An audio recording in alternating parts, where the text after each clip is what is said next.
নমস্কার সকলকে। বিয়ে বাড়ির খাওয়া দাওয়ার পর্ব সেরে আমরা চলে এসেছিলাম বিয়ে দেখতে। তো এদিকে বরকে নিয়ে চলে এসেছে বিয়ের মণ্ডপে। তারপরেই এখানে সব বোঝানো হচ্ছিল, মানে যে নাপিত সে বুঝিয়ে দিয়েছিল কী কী করতে হবে না হবে, আর তারপরে বসে সেসব রিচুয়ালসগুলো করে নিয়েছিল। তারপরেই তাকে দাঁড় করানো হয়েছিল, যে সিলটা পোঁতা হয় দুপুরে, মানে গায়ে হলুদের সময়, সেই শিলের উপরে দাঁড় করিয়ে এবার এই যে আগুন জ্বালিয়ে যাচ্ছিল, যেটাতে কালি হবে, সেই কালিটা বরের গায়ে লাগাতে হয়। তো কে কতটা পারে সেটাই দেখার। তো এখানে সবাই যাচ্ছিল। তো সব থেকে বেশি লাগিয়েছিল বান্ধবীর দাদু, মানে মামার বাড়ির পক্ষ থেকে। তো প্রচুর পরিমাণে নাতজামাইয়ের গালে কালি লাগিয়ে দিয়েছিল, আর নাতজামাইও দাঁড়িয়ে দাঁড়িয়ে কালিগুলো মাখছিল। তো এখানেই তারপরে দেখো, এটা শেষ হয়ে যাওয়ার পর কিন্তু কনেকে নিয়ে চলে আসা হয়েছিল পিঁড়িতে করে বসিয়ে। 7 পাক ঘুরিয়ে নেবে প্রথমে, তারপরেই হবে শুভ দৃষ্টি, আর তারপরেই হবে মালা বদল।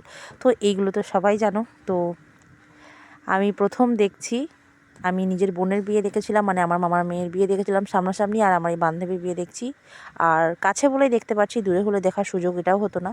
তো এদিকে শুভদৃষ্টি শুরু হয়ে গেছিলো, তারপরে কিন্তু মালা বদল হবে। আর কিছু পোজ দিয়ে ফটো তুলে নিয়েছিল ক্যামেরাম্যান দাদারা, মানে মালা ধরে আর কি, যেটা হয় আজকালকার দিনে। তারপরে মালা বদল সারা হয়ে গেলে এবার কনেকে পিঁড়েতে বসিয়ে ঘরে রেখে আসবে। আর কনের তো কি হাসি, আর জামাই বসে পড়েছিল বিয়েতে। তো এই ভিডিওটি এখানেই শেষ করছি, ধন্যবাদ।